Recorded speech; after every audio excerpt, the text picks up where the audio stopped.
प्रभु जी ने किया स्नेह में, अधम पापी का छुटकारा। प्रभु जी ने किया स्नेह में, अधम पापी का छुटकारा।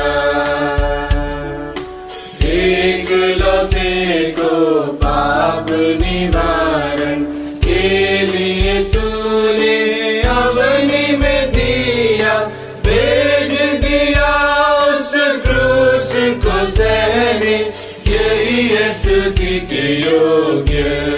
परमेश्वर के धन्य नाम की स्तुति हो। आज प्रभु के दिन आराधनात्मक मनन के इस सत्र में आपका प्रेम भरा स्वागत है। आज के मनन के लिए 22वां भजन संहिता के पहले वचन को हम पढ़ेंगे। हे मेरे परमेश्वर, तूने मुझे क्यों छोड़ दिया? तू मेरी पुकार से और मेरी सहायता करने से क्यों दूर रहता है? मेरा उद्धार कहाँ है? इस वचन में एक प्रश्न है जिस पर हम आज मनन करेंगे। हे मेरे परमेश्वर, तूने मुझे क्यों छोड़ दिया? यह वचन हम सभी के लिए सुपरिचित वचन है, जिसे हम इब्रानी भाषा में मत्ती रचित सुसमाचार 27वें अध्याय के 46वें वचन में और आरामी भाषा में मरकुस रचित सुसमाचार 15वें अध्याय के 34वें वचन में पढ़ते हैं। इन दोनों वचनों को पढ़ते समय हमें स्मरण आता है कि प्रभु यीशु मसीह ने उस कलवरी के क्रूस पर इन शब्दों को बड़े पुकार के साथ कहा, छोड़ देना। यह पद पहली बार हमें व्यवस्था विवरण 4 अध्याय के 31वें वचन में दिखाई देता है। क्योंकि तेरा परमेश्वर यहोवा दयालु ईश्वर है, वह तुमको न तो छोड़ेगा और न नष्ट करेगा।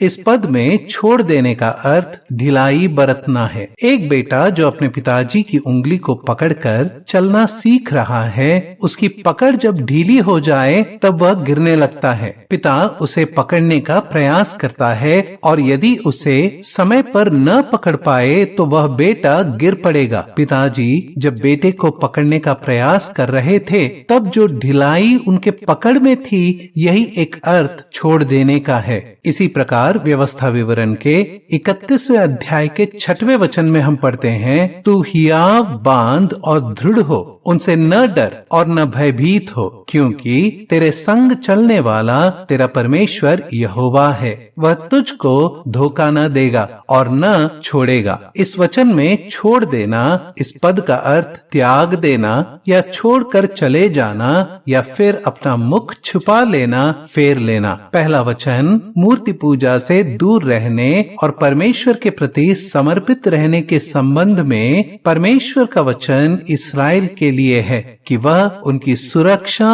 और प्रावधान में किसी भी तरह की ढिलाई नहीं दिखाएगा। दूसरे वचन में मूसा जब यहोशू को इस्राएल के नेतृत्व की जिम्मेदारी दे रहा है, उस समय परमेश्वर के ओर से यहोशू के लिए आश्वासन कि जब वे वायदे के देश में प्रवेश करेंगे तब विरोधियों का सामना या युद्ध करते समय परमेश्वर यहोशू को न छोड़ेगा और परमेश्वर ही उसके जय का कारण होगा। इस्राएल के लिए अर्थात मनुष्यों के लिए ऐसी उत्तम सुरक्षा और सहायता देने वाले परमेश्वर ने अपने इकलौते पुत्र को, जिससे वह प्रसन्न था, जिससे वह प्रेम रखता था, उस कलवरी के क्रूस पर दे दिया। पुत्र क्रूस पर अकेला, बिना सहायक के, सहायता के, शांति के, विश्राम के, छुटकारे के, आदर के, शारीरिक सामर्थ्य के लटका रहा। उसकी वेदना हमारे सुनने और समझने से बाहर है। हे मेरे परमेश्वर अर्थात मेरे परमेश्वर, मेरे बल, मेरी चट्टान, यह पद बहुत ही अर्थपूर्ण है। मेरे परमेश्वर अर्थात परमेश्वर तो दया का पिता और सब प्रकार के शांति का परमेश्वर है। मेरे बल अर्थात मेरे जीवन की बुनियाद और मेरे कष्ट में शरण स्थान है। मेरी चट्टान अर्थात मेरे लिए सर्वोत्तम पदार्थों को देने वाला, मेरी जरूरत को पूरी करने वाला वह दृढ़ स्थान है। प्रभु यीशु मसीह की यह पुकार उसके अकेलेपन की दशा को दर्शाता है। उसकी वेदना और दर्द को बयान करने वाला यह पद मनुष्य के असहायता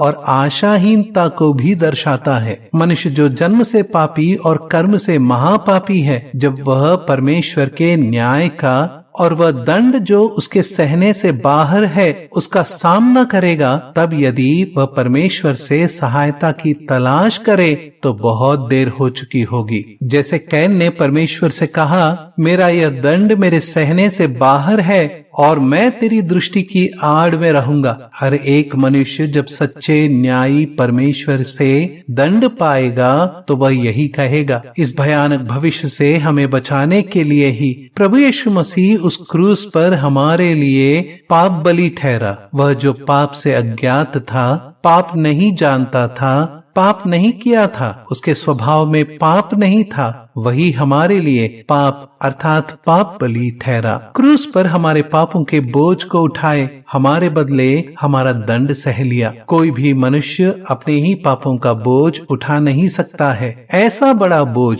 संपूर्ण मनुष्य जाति का प्रभु यीशु मसीह ने उठा लिया। कोई भी मनुष्य अपने छुटकारे का दाम या अपने भाई के छुटकारे का दाम परमेश्वर को नहीं दे सकता है और न ही स्वयं के दंड को सह सकता है। प्रभु यीशु मसीह ने अपने आप को हमारे छुटकारे के दाम के रूप में दे दिया। हम वह दंड न सहें, इसीलिए उसने हमारे दंड को सह लिया। हम जो उद्धार पाए हुए विश्वासी हैं, सदा परमेश्वर पिता के और परमेश्वर पुत्र के हाथों में सुरक्षित हैं। पवित्र आत्मा का वास हम में है। पाप के कारण हम उस दुख, दर्द और पीड़ा को न सहें, इसलिए परमेश्वर ने अपने इकलौते पुत्र को दे दिया, अर्थात क्रूस पर प्रभु यीशु मसीह हमारे बदले बलिदान हुआ। पिता ने पुत्र को क्रूस पर छोड़ दिया ताकि उसी पुत्र के द्वारा वह हमसे मेल मिलाप कर ले। हम विश्वास के द्वारा जीवन पा सकें।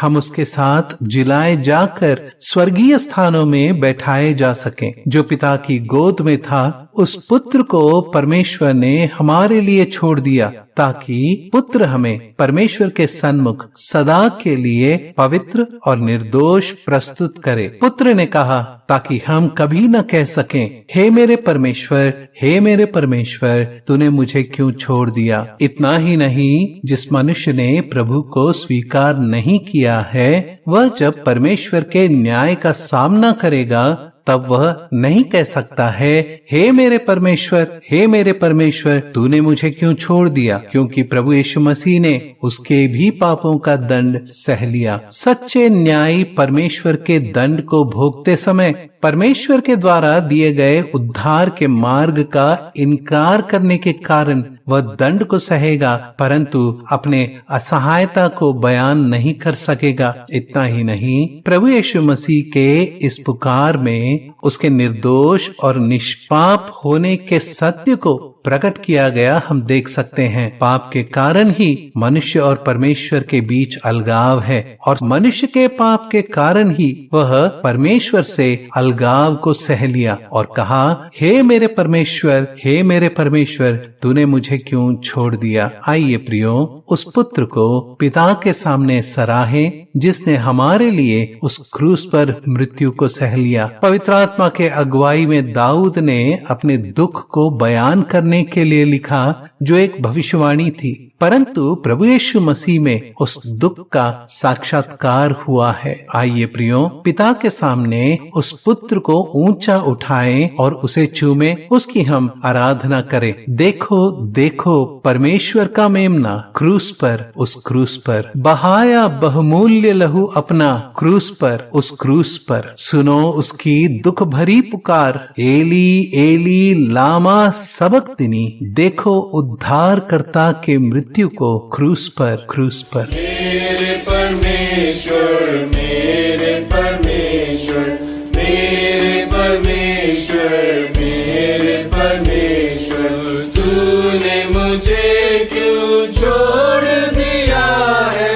मेरे परमेश्वर, मेरे परमेश्वर, तूने मुझे क्यों छोड़ दिया है। ऐसे पुकारों को भी नकारा, अधम पापी को विचारा,